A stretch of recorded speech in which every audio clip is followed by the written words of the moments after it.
In the beginning, you visited the trade ports and slave burials in Savannah, Georgia. You spent the night on Sapelo Island with the descendants of the enslaved people that lived and worked there. You visited one of the most notable black settlements in Canada on your tour of the North Buxton Museum. And you walked inside the commemorative Black History cairn in Owen Sound, Ontario. But there's still so much more you must experience. Many of us may never be blessed with the opportunity to go back to the beginning. But this blessing has been bestowed upon you.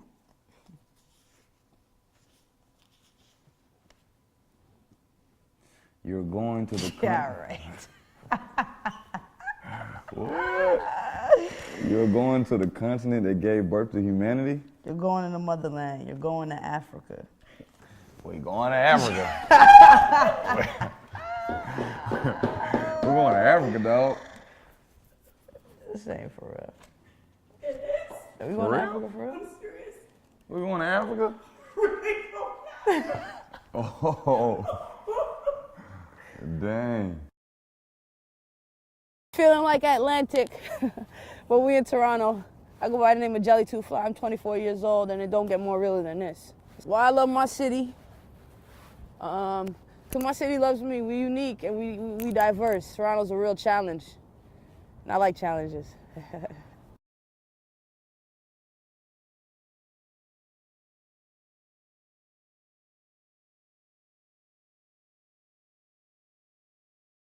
Getting here was cool, you know what I mean? That's when I just got the buttery fly feeling, you know, it's more like, damn, it's about to happen, you know, and we're really about to do this, and I'm really gonna experience this. We're both coming from not knowing each other and what we're gonna interact with and how, you know what I mean, how we're gonna both come off with each other, and I just feel like it'll be good. It'll be good. If they chose me, he must be cool too, you feel me? If you don't know your history, it's me personally, I don't know it. So me, this is just like, damn, like, you know, I'm seeing something for the first time and I'm learning new things. You're never too old to learn. So, I mean, it's you just have to know. Somebody might test you in life and ask you a question. You want to know. I can't just say I'm just jelly, you know. I think in life you just have to know where you're coming from and know your roots and your foundation, where you started from. You know, that's what's important.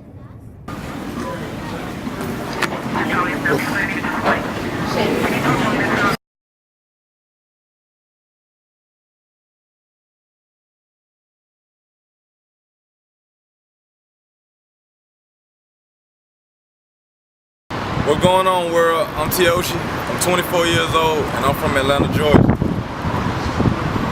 Atlanta is a big city, a lot of entertainers, a lot of clubs, nightlife big here.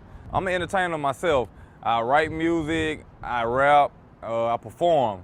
And you feel like a star when you're in Atlanta, man. You see so many stars here, you feel like one yourself. To me, the South is the struggle, man. You know what I mean? The South down here, we got a big story to tell. Like South Africa somewhere. Yeah, South Africa, all over Africa. Okay. I think different places in Africa. I don't think wherever those black people. Yeah, I think like in the 18, like the 18, yeah, like around that time.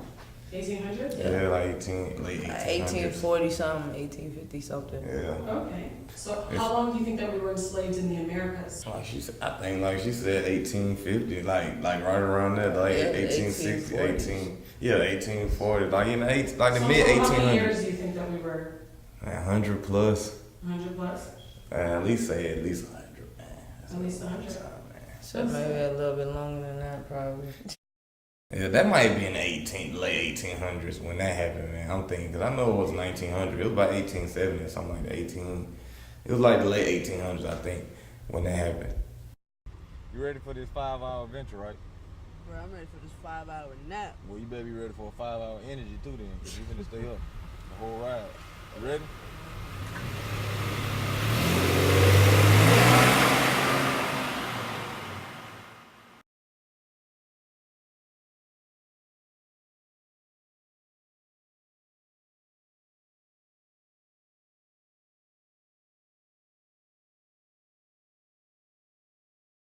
It's crazy, you know, like, I guess it felt like unreal, sort of, you know what I mean? Like, this is like something I never thought I'd be experiencing. somewhere I never thought I'd be walking through, I guess, you know.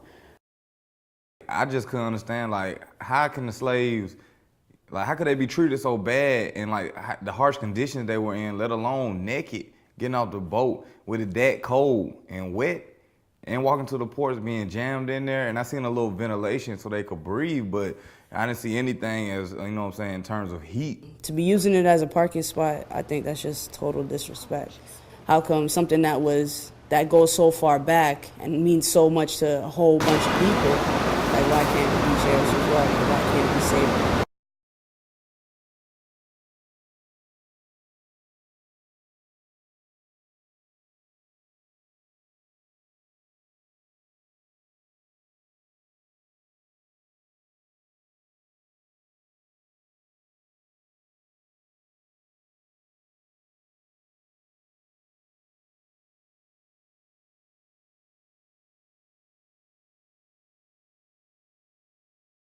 Standing that close to history, just, you know what I mean, had me in awe. I couldn't find no answers on how I could possibly survive living like that. But they somehow did, you know, and to me it's just like the bravery and the struggle and the thrive and the thirst to survive had to be, you know, to the T in order for people to actually get through it. And to me, they had that because, you know, it went on for many years and it can only go on for so long because people were still standing.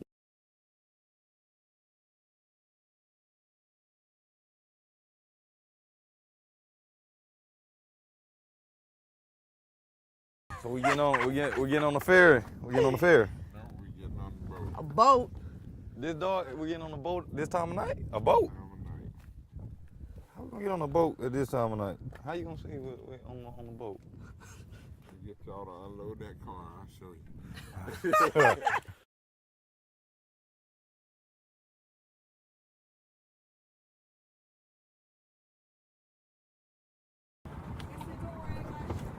I got you, bro. Come on, man. Oh. I got you. Don't be scared, bro.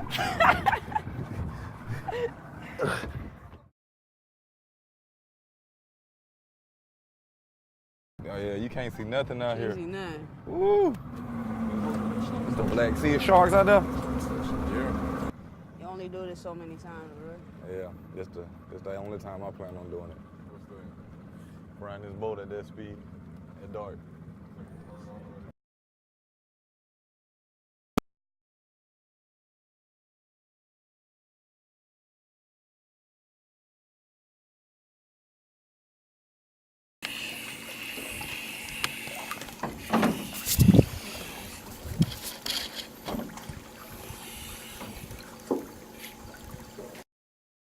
I ain't sweat, cuz. It's that wildlife, bro. You good, bro?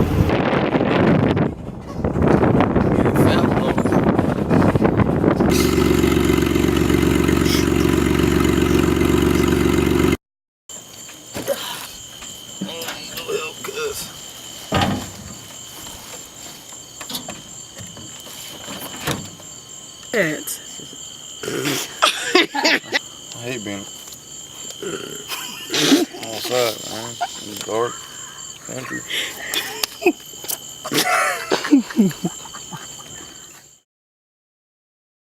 I'm not too comfortable sleeping outside, especially at a place I don't know where I'm at. Jared said there was alligators. Said His alligators, horses are like 5 feet away from us, literally. snakes, alligators. Snakes. There's a lot of animals that you wouldn't want to be sleeping outside with.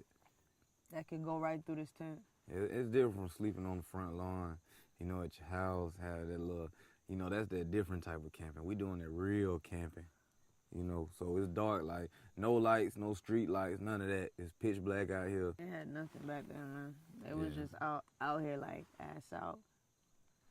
That's crazy. Got hot fries, we got lemon heads, we got juice. A lot of juice. We got a lot of juice. Yeah. We got stuff to just keep us up and just get through the night, honestly. Just enough stuff. Yeah.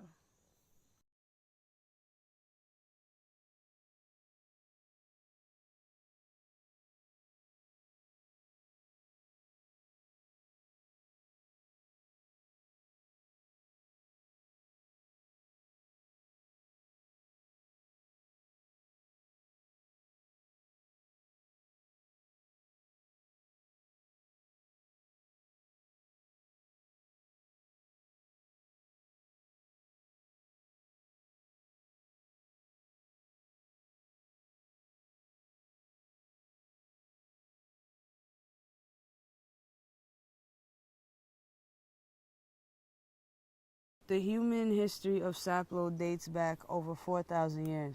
The Wali natives were among the first to settle here. You're standing on one of the 3 native shell rings. The rings are 20 feet high and the largest over 250 feet wide. The rings were formed over hundreds of years as the natives cast their oyster shells onto a growing heap that created a barrier around the village. The Wali chiefdoms were soon destroyed by the infectious diseases brought by Europeans in the 17th century and native invasions from the north. Many Walis later fled their villages and joined the Muskogee Nation. Today, there are over 70,000 Muskogees natives across America.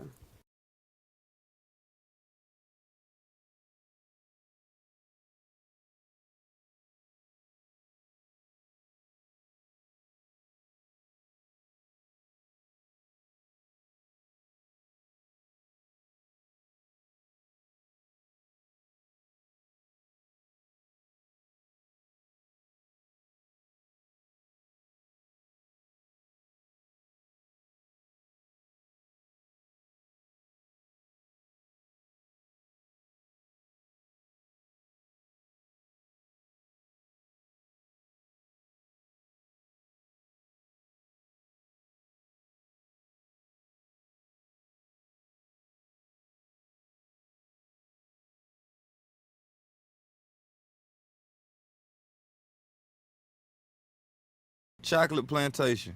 The chocolate plantation got its name from one of the Wale native villages on the island. It was named Chucalet. Europeans first arrived on Sapelo in the 17th century.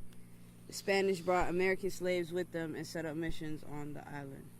Soon after, the plantation was bought and sold by many European men. An American congressman reportedly made some of the highest profits off of slave labor on the plantation. Thomas Spalding brought slaves to the island in 1802, mostly from West African countries and the Caribbean islands. Spalding and his family owned 500 slaves on Sapelo and in nearby countries. Rice, cotton, indigo, and sugarcane were produced by slaves on the plantation. The original slave cabins and farmhouse still stand here. The thick walls of Tabby have held up since the 1800s. Hundreds? You know how old this place is? Man, do you know how old this place is? It's older than you times 20 million, bro. I know, man. It's crazy old.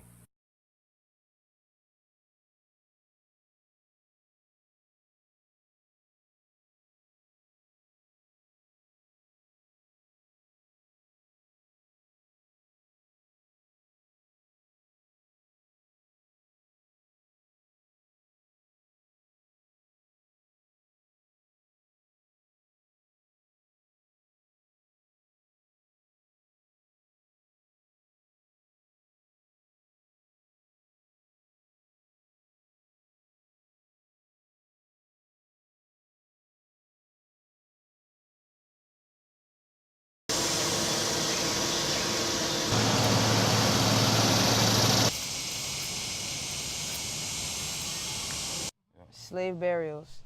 Many enslaved and free blacks are buried here in the Laurel Grove Cemetery. Back then, they rarely buried blacks and white on the same burial grounds.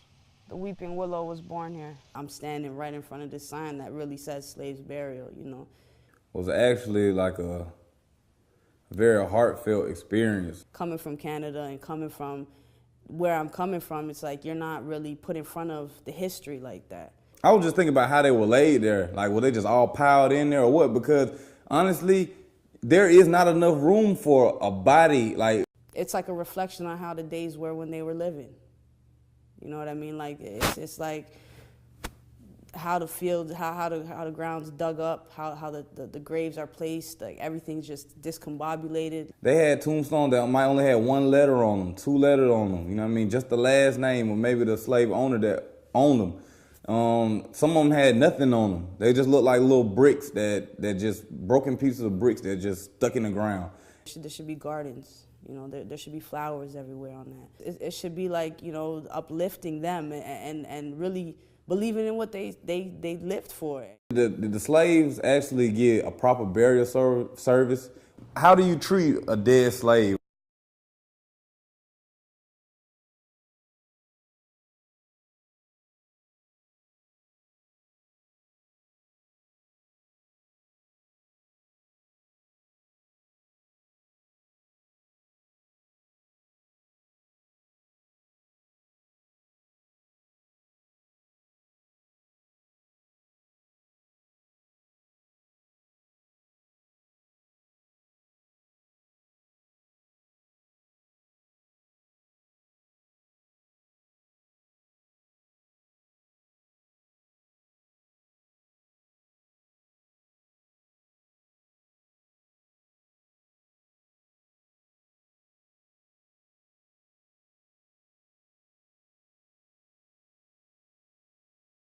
soon as I stepped foot on the ramp, I seen my breath.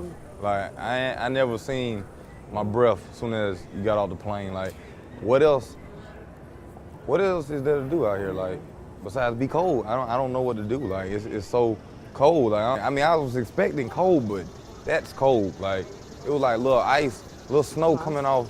They're like woo, all through the little plane part where I was walking off to, man. And I'm kind of like, I don't know.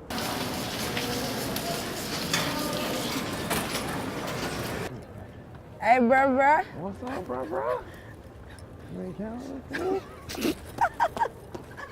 Family.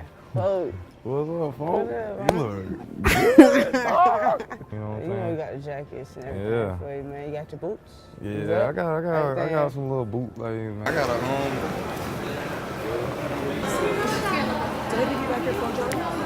Martin Luther King with this on. Finna go give a doggone speech.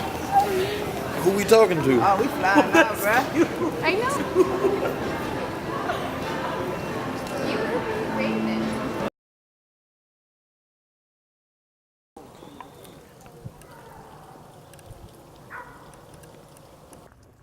Cold, man. How you doing? Good, Joe. good, How you good, doing? good. Welcome. Feel Well, anyways, I'd like to welcome you to the Buxton National Historic Site Museum. My name is Spencer Alexander, and I am the assistant curator.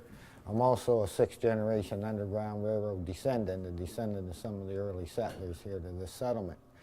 Mr. Spence, my first impression of him was this old white guy that's ready to give us like a tour of this museum, and that's it, you know. We come to find out he's actually of African American descent and African Canadian descent, and which is someone completely different to what I had in mind when I first seen him. So I apologize deeply, you know. But yeah, man, he just turned out to be cool, related to everybody that was in the museum. Now, this settlement was founded November 28, 1849 by Reverend William King. He was a white Presbyterian minister born in Londonderry, Ireland. So that went against his religious convictions, so he and some men formed what was known as the Elgin Association, named after Lord Elgin. And they purchased a 9,000-acre tract of land here in southwestern Ontario to set up a settlement to assist fugitive slaves and free blacks fleeing oppression in the United States. Okay. So it was healthy. Yeah. So this is actually the second largest National Historic Site in Ontario. It covers 9,000 acres. This site is 6 miles long and 3 miles wide. Next door to the museum is a schoolhouse that was built in 1861, and it's the only one still standing in Canada that was built by fugitive slaves and has been completely restored. Now, some of my ancestors come to this settlement. One would be my great-great-great-great-grandfather, A.D. Shadd, who the road's named after. Another one of my ancestors come here would be three-greats-grandfather, George Hatter. Now, he escaped from Bluefield, West Virginia in the year 1837 when he was 19 years old. That was his second attempt. He got caught the first time.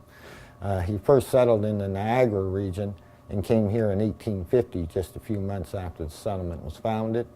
The settlement also became known for its superior educational system. When the people first settled here, they weren't being allowed into the district school. It was for whites only. So they built their own school.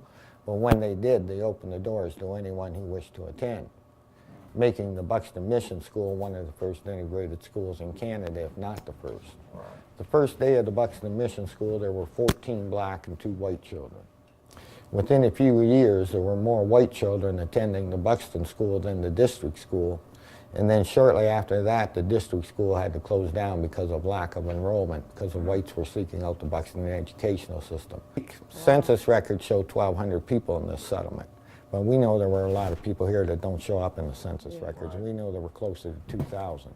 You can read about slavery since the recorded history of man, but in the mid-1400s, for the lack of a better word, the business of slavery began to change.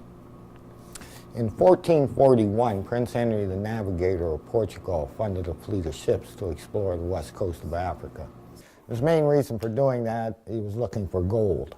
Okay. They returned that same year with gold, and I've also read where they took some Africans back with them that year, but they didn't take them back as slaves. they took them back for what the Portuguese were calling religious training. In 1442, they funded another fleet of ships to the west coast of Africa, returned that same year with more gold, but also aboard one of those ships were some African slaves. Now that's more or less the beginning of what became the massive seaborne African slave trade. Now the west coast African chieftains played a role in that slave trade. They were protective of their land, and they didn't allow the Europeans just to walk in there and take whatever they wanted. They wouldn't have known where to go anyways. It was unexplored by them. So at first the demand was for gold. So these west coast tribes would go inland, get the gold, bring it back to the coast and trade with the Europeans. Later on, the demand for slaves became greater than the demand for gold. So these west coast tribes would go inland, war on inland tribes, capture people, march them back to the coast, and sell them to the Europeans in exchange, in exchange for guns, ammunition, rum. So what it boils down to is the quest for wealth and power by all who profited from the slave trade. It wasn't until 50 years after the Europeans first set foot on the west coast of Africa did those chieftains allow them to build their first fort, which was called El Mina, which means a mine in Spanish, but eventually you had Spanish forts, Dutch forts, British forts, French forts all along the coast. Those who made it to the coast would be held there until a slave ship arrived, and then when one did, they'd be loaded on board. Now there were several different styles of slave ships. The ship has 4 different levels of bunks underneath the deck of that ship. So these are people packed in like sardines for those 4 different levels. Layers. Yeah.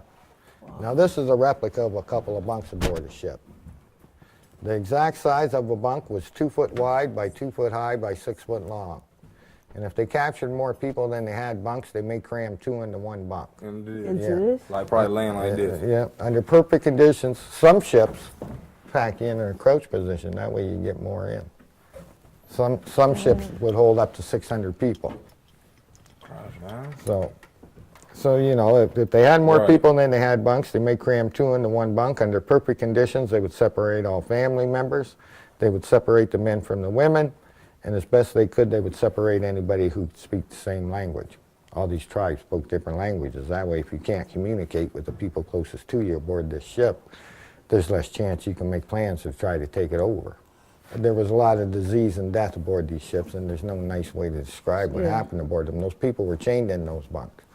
So they'd be getting sick, throwing up, going to the bathroom, having to lay in their own waste, and all that would be dripping down on the people in the lower bunks. There have even been accounts of people in bottom bunks drowning in human waste. So if you survived that trip across the Atlantic Ocean, that was known as the Middle Passage. And in good weather, that trip's going to take you 9 weeks. Bad weather, it could take up to 3 months. Now, it ended up that they would have to bring the people above deck every now and again to get some fresh air and some exercise because they're trying to keep them alive so they can make some money. Okay. Not too comfortable, is it? Well, you can't fit. They'd make you fit. Oh, you got to turn to the side. They'd make you All the way fit. to the side. So you can imagine. And what else is going to be in the hull of that ship down there with you? Rats. Rats. So only the strongest survived that trip. And you said Those bunks were like, I mean, if you put maybe a 9, 10-year-old girl in one of those bunks, you know, they might be able to fit comfortably. But you're putting 2 grown adults, let alone 2 like grown men, big men, like, you know, maybe not that big because they weren't eating well, but they were still big men, you know, and you're putting men, women, children in these bunks that are not even, you know, regular size, you know, and to know, just know that that's where they did everything, all their business. That's where, you know, they used the bathroom when they got sick. That's where they were throwing up when they were sick. That's all their germs. Everything was just, you know, would go down from one bunk to the next bunk to the next bunk, you know. And Spence was even telling us, like, you know, people would drown in their feces and, you know, stuff like that. And to me, that's just like, there's no feeling for that. I don't know how to feel about that because I cannot even imagine, you know, going through that. And you made it to America, sooner or later, you were going to end up on the auction block. Now, besides having African slaves, the colony of the Europeans, also had indentured servants. Right. An indentured servant could be white or black. And they also had First Nation slaves. In the year 1501, a group of Spaniards enslaved 50 native North American Indians off the coast of Labrador. In a book titled Lies My Teacher Told Me, written by James Lowen, he spent about 11 years doing the research for this book. He states in there in the year 1708, more than 10,000 native North American Indians were shipped in chains to the West Indies from the city of Charleston in 1 year. Now, there was slavery in Canada.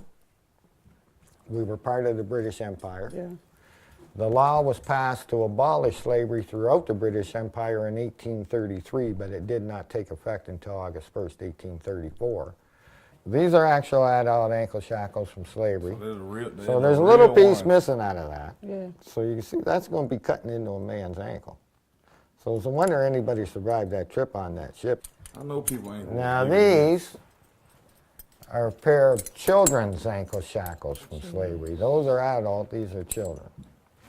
About the only difference is these are a little lighter. And these were last used on a 12-year-old boy.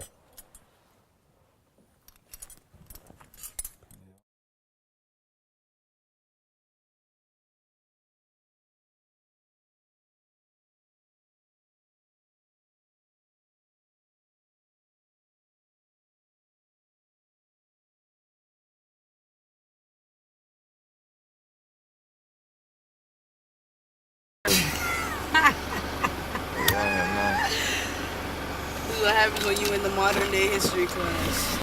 Whoa, sliding. Like, crazy. Oh, this is where we're staying? Oh, gosh. You ready for this? Ready.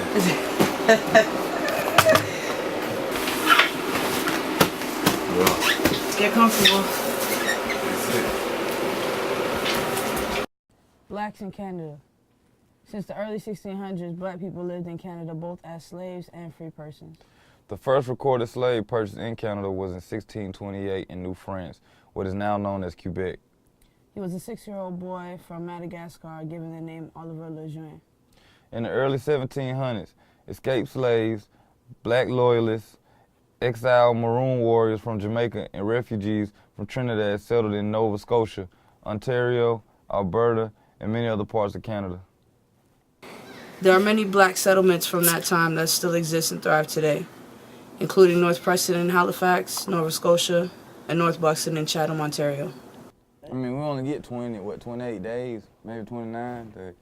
We get the shortest month of the year for black people. And still, even then, they're to not celebrate our telling us. history. You know what I'm saying? So it's so short. I guarantee you the whole month of February in a history class, they're coloring a map and they're maybe talking about 1-2 things about the settlement and how Canada was, free, and that's how history class goes. You're not taught that, in the 1600s, we were selling and purchasing slaves, and we had land in South Buxton, we had slavery going on, and they don't tell us that, so it's like, we deserve to know that.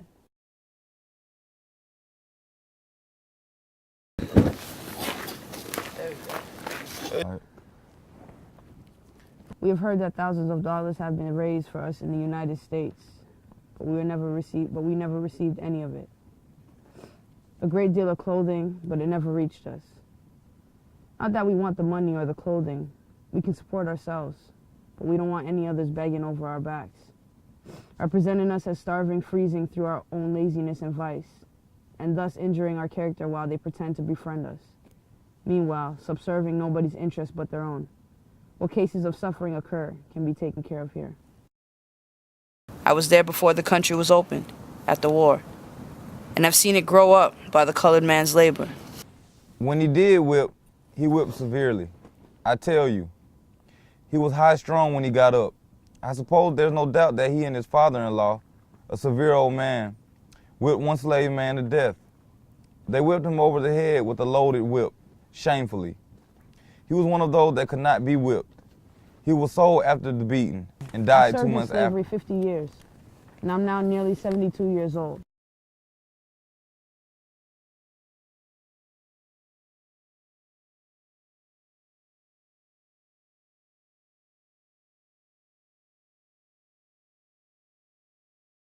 The Black History Cairn. The Black History Cairn is a commemoration of early black settlers of Owen Sound. The cairn captures the full story of how Africans were stolen from their land and sold into slavery throughout the Americas.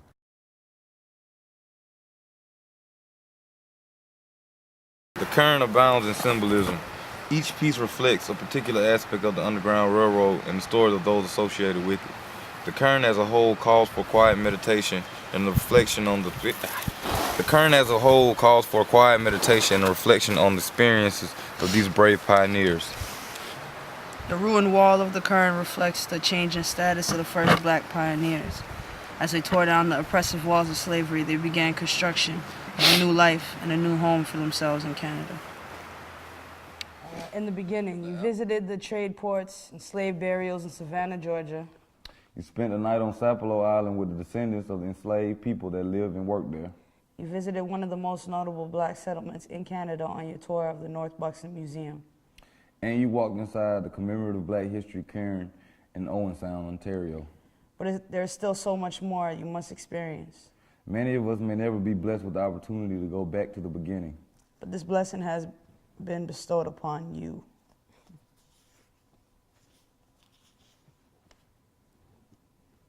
You're going to the Yeah, right. What? You're going to the continent that gave birth to humanity? You're going to the motherland. You're going to Africa. We going to Africa.